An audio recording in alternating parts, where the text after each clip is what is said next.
Emily Chang, who should be witnessing a total solar eclipse. Emily, are you there? Is quickly falling into darkness. People here are excited. Nature is reacting. This is the middle of the longest total solar eclipse of the 21st century. Tell them to come to us. Yeah, we are now with you. We are now with you, Emily. So talk us through it. Well, Anna, it has just gotten dark within minutes. We are right now in the middle of totality of the longest total solar eclipse of the 21st century. Even though we cannot see it, the sky is shrouded in clouds. People here are very excited, reacting very strongly. I say the air is getting a lot darker. It's getting even darker now. It happened very, very fast, Anna, I can tell you. This is very exciting for all of these people. They have traveled from around the world to see this. And they described it for me. They say that you often have an emotional, out-of-body experience. Some have called it a religious experience. And that once you experience an eclipse like this, you become addicted. You want to see more of them. And in fact, on this trip, we've met several professional eclipse chasers who've traveled around the world year after year, chasing eclipses. I've talked to one man who has seen 10 solar eclipses in his lifetime. They are traveling thousands of miles, spending thousands of dollars to see these things. Now, it is completely dark here, and I have to say, it is quite an awesome feeling. I can imagine if you're a rural farmer in central China right now and you have no idea what's going on, you'd actually be quite terrified. The Chinese government has done its best to educate people about what was going to happen, so hopefully most people in the cities do understand what was going on. But here on Yangshan Island, we are now in complete and total darkness in the middle of the longest total solar eclipse of the 21st century.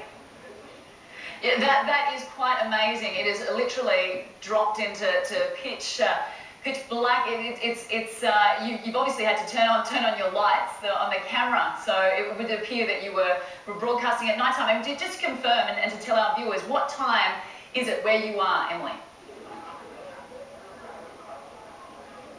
Anna, it is approximately 9:38 where we are. I'm told totality should last till about 9:43. So we've got a few more minutes of this, and that was what was so special about this eclipse. This is the longest eclipse of the 21st century. In other places in the world where you can actually see what is going on, this is enabling scientists to observe the atmosphere around the sun called the corona. It is millions of degrees hotter than the sun, and only under these circumstances, when the moon is completely in front of the sun, can you see the atmosphere around it, and can you really examine it closely. Even though we can't see it here, I can tell you that people are very excited. They are taking pictures. Hopefully they will say that this was well worth it. We did catch a view of the partial solar eclipse earlier. Taking pictures of the darkness. Emily, yeah, describe a bit of the atmosphere for us. I know that people have sort of travelled long distances to get to where you are off Shanghai. People did travel long distances. You know, eclipses can be predicted centuries in advance. So I talked to one man who said he'd been waiting for this for 40 years, an astronomer. So you can imagine how much anticipation there was leading into it, and how much anxiety there would be having to do with the weather. You know, unfortunately we can't see it, but I have to say it is still an incredible feeling. You know, long total solar eclipses actually happen only in the summertime in the tropics, so the weather is always a gamble. And we came to this island because of its location. It's close to a large body of water, and that meant there was a lower likelihood of cloud cover.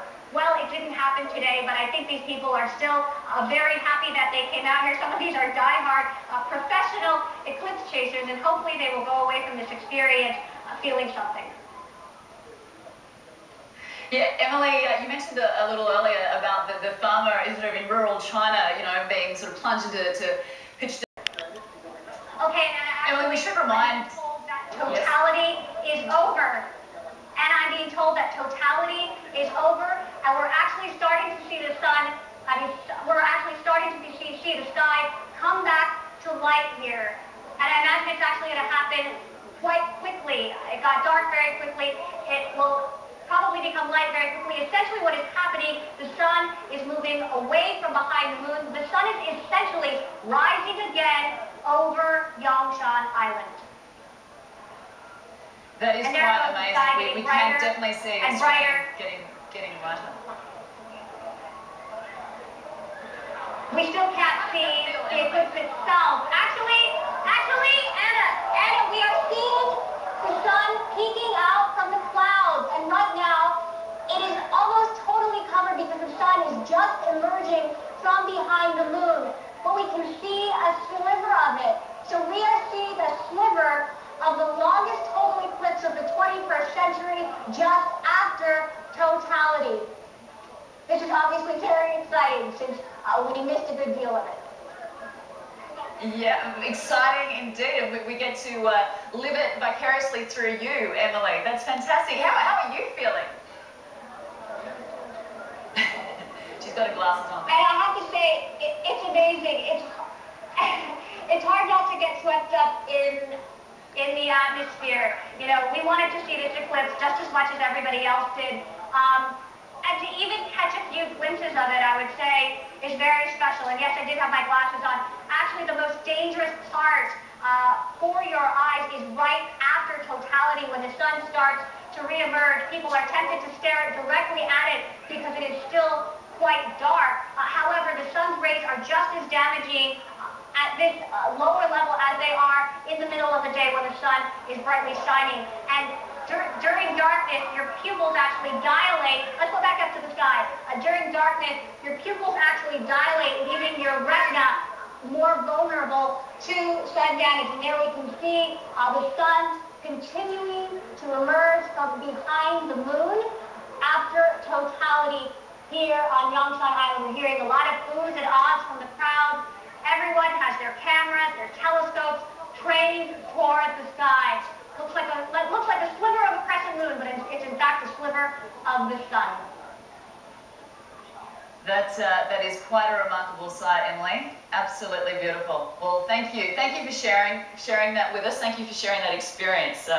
Absolutely astonishing. Well, I can tell you that Hong Kong is supposed to see about 75% of the eclipse, and our Pauline Chu is there and joins us now with the very latest. Pauline, I know you are on the roof above me. What are you seeing?